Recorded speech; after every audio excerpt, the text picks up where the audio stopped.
Well, a very good evening and welcome on this Friday evening to this live broadcast. It's Pastor Julian here speaking to you from the Sochanan Real Church. Well, it's been a glorious day, I must admit, compared to Thursday when all the wind and the rain that we had. And it was nice to see the sun finally back out here in Wales on this Friday afternoon. So tonight we're going to hear some further revelations given to the founder of the Sochanan Real Church, Selwyn Cadwaladr, by Gwydion, God of Wales. And tonight we're going to hear Idraig y Goch, the revelation of the Red Dragon.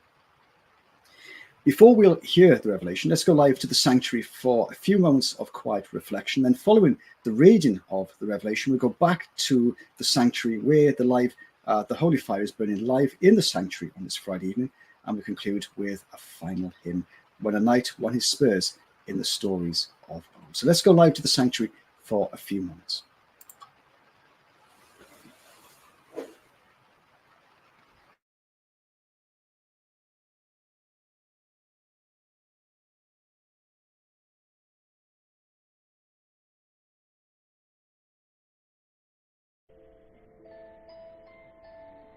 Idraig y Goch, the revelation of Gwydion, God of Wales, given to the founder of the Sochanan Real Church, Selwyn Cadwaladr.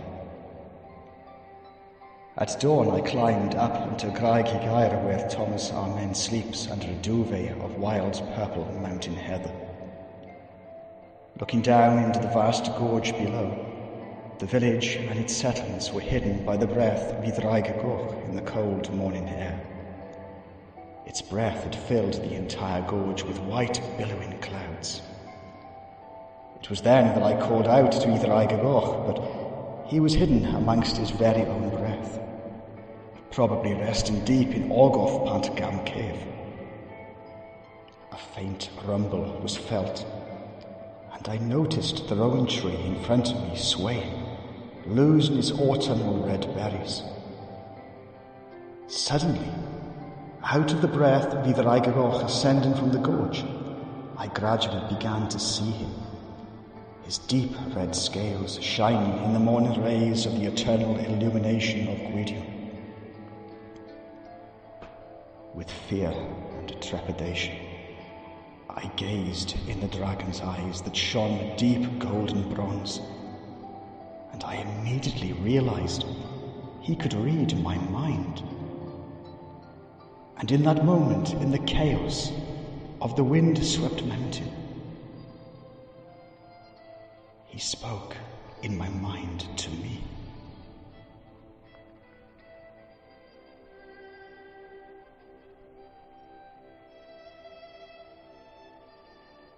He told me the glorious age of folklore had ended, and he stood alone guarding Cymru until that great and mighty warrior would one day reappear again in these Celtic lands. Idraig y Goch conveyed deep sadness that his beloved Wales had changed beyond recognition. Yet the blessings and the power of Idraig y Goch can be received still in the world of men. Tears appeared in his bronze fiery eyes, and his red scales started to fall to the ground, and as they did, immediately sprang up beautiful golden daffodils, and with the twinkling of an eye, the entire mountaintop, Graig y Gair, was covered in daffodils. And as they grew in numbers, Idraig y Goch fell asleep amongst them.